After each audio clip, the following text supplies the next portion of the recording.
koncu pa ni več, kot da rečemo beseda hvala.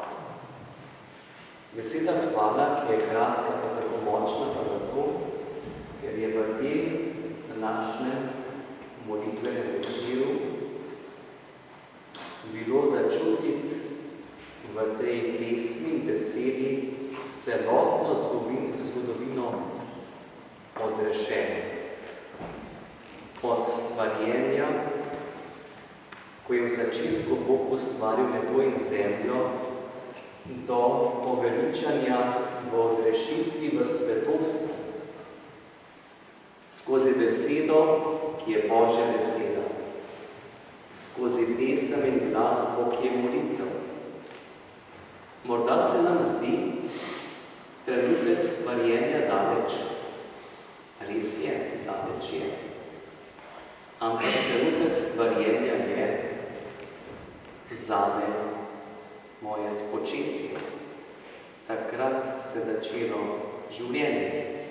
Ples življenja, ki traja in Bog daje, da bi se ta ples življenja dopolnil v odrešenju, v večnosti. To je želja Boga. To je hrepenenje človeka, tako močno, da ga lahko izraža pesem, ki je globja od same človeške besede, ki je lahko opora ali pa odgovor na Božjo besedo, ki je popolna. In v tem plesu življenja, ki smo tudi lahko začutili, se prepleta dvoje. Prepleta se greh, ki uničuje človeka, pa svetost, ki dviga človeka. Pot odrešenja je skrivnostna, tako kot je pot vsakega človeka. Nimamo odgovore, imamo pa lahko hvaležnost. Vse to, kar živimo, kar čutimo, tudi če vsega ne razumemo, ampak že čutenje je tisto, ki človeka pelje v odrešenje in Bog daje tudi v svetost. To je naša prihodnost. In ta današnji večer, ki smo ga danes tu doživeli, res lahko velike hvaležnosti za vas, ki ste nam prišli. Naj bi dal v tem večeru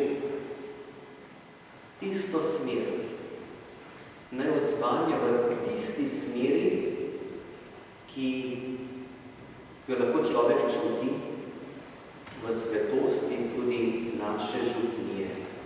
Bližamo se nedelji, ki je žegnanska nedelja. Nedelja posvetitve. Mesta posvetitve tega svetišča. Ampak to svetišče, čeprav je lepo in dragoceno, ni nič v primerjavi s človeškim življenjem in človeško svetostjo. In to veličino življenja, ki je od Boga, in svetost, ki nam jo Bog daje. Srčno želim, da smo jo začutili in to tudi ohranimo. Hvala vam, ki ste prišli. Bog vam daje moči za naprej, moč poznavanja, moč pesmi, dar Božji, ki ste ga prijeli, naj bo podaril tudi drugim. Hvala vam.